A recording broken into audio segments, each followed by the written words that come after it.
Welcome to Krause Health and Safety and your online learning for first aid. In this session, we'll be talking about your action plan of first aid. This is commonly called your primary survey. So the first thing we're going to be looking at here is danger. Danger to you, you're the most important person. If you get hurt, who's going to help you? Who's going to help your patient? So you also need to be looking at your bystanders. So they're the second lot of people that you need to be able to control. And these bystanders, you can also use them to help you to control crowds, etc. Go for help. And then finally, your patient. It's very important that you think about danger. And all the way through this, you must have danger in the back of your mind. This is particularly important because a lot of times you won't be probably looking after your workmates, or you have a low degree of being able to help your workmates, etc., or possibility. It's going to be more like your family members that you have a greater possibility in having to carry out first aid.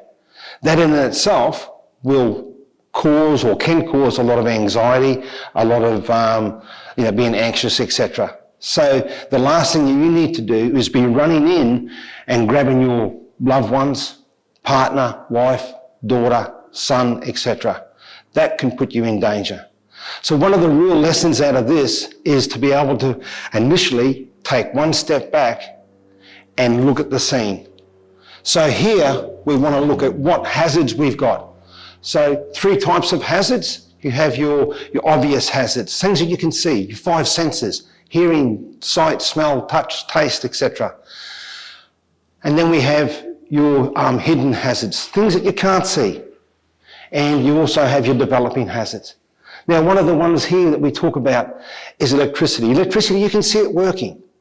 But if someone's lying down here and they're lying over a cord, etc., how do you know that electricity is, or hasn't been, given that person electric shock, etc.? Okay, so you need to be able to identify that. If you can't safely isolate the power, you need to go out and turn the main switch off. So we're doing our risk assessments, looking for hazards, and we're going to put our controls in place, and we're going to continually monitor those controls. Now, one of the things that can happen is these bystanders, you might have someone rushing in and thinking that you're hurting their best mate, etc. And so you may have to get them involved in helping you. Okay, so they can put you in danger. Alrighty.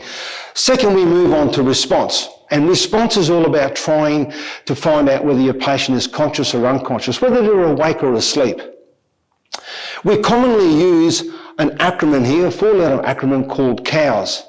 And this is, can you hear me? Can you open your eyes? What's your name? Can you squeeze my hand? Okay? If you can't remember that, yell, scream, make noise around your patient. Okay? So as we approach our patient here, I can touch him on the foot. If he goes to kick at me or anything like that, I can move back. I can approach my patient from the head. I can touch him on the forehead, but don't shake. Okay? We don't know whether this patient here has got a spinal injury or not.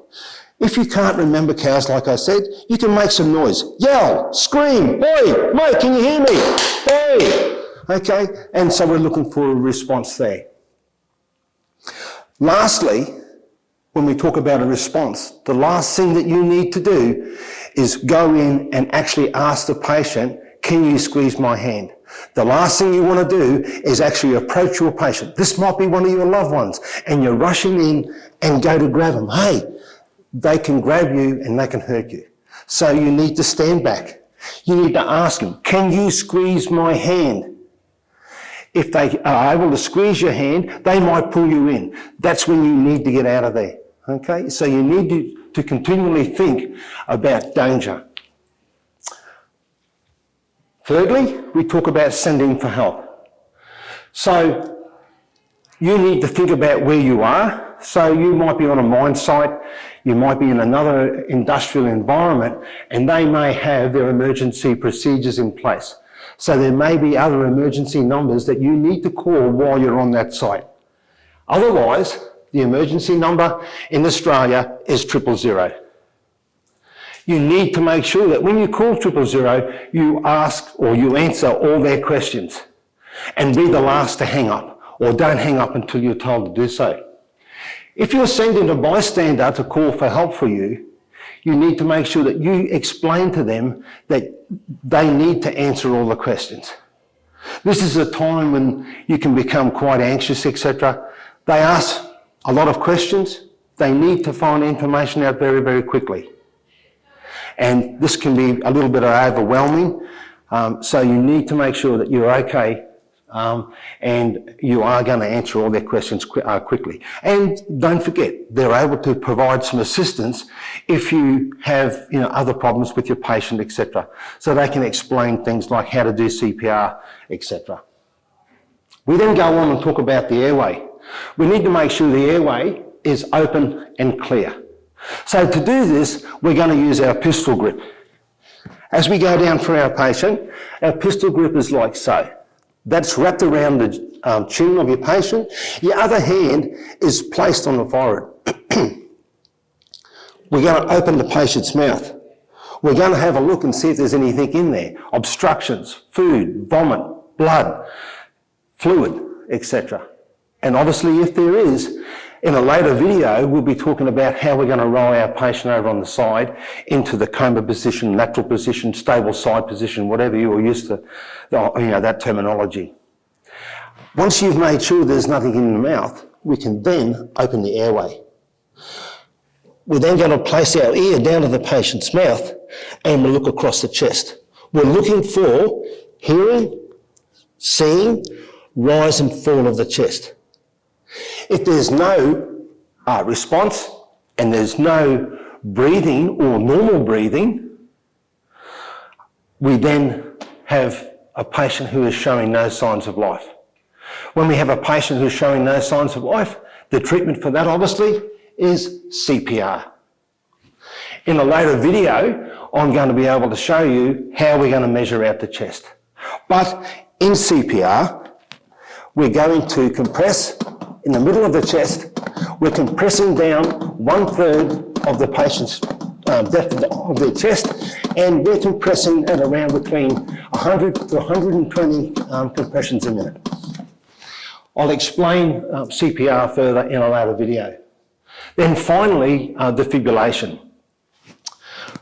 Here, we're talking about the use of an AED, an automatic external defibrillator.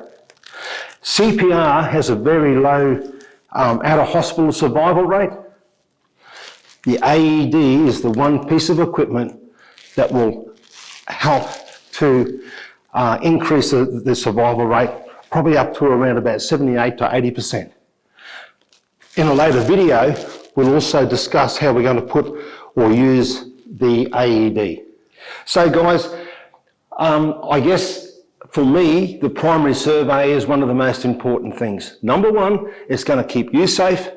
It's going to help you keep your bystanders safe and be able to control your bystanders.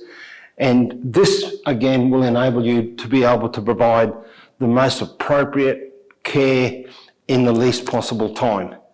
The primary survey, like I said, is one of the most important things, and it's going to help to keep you alive.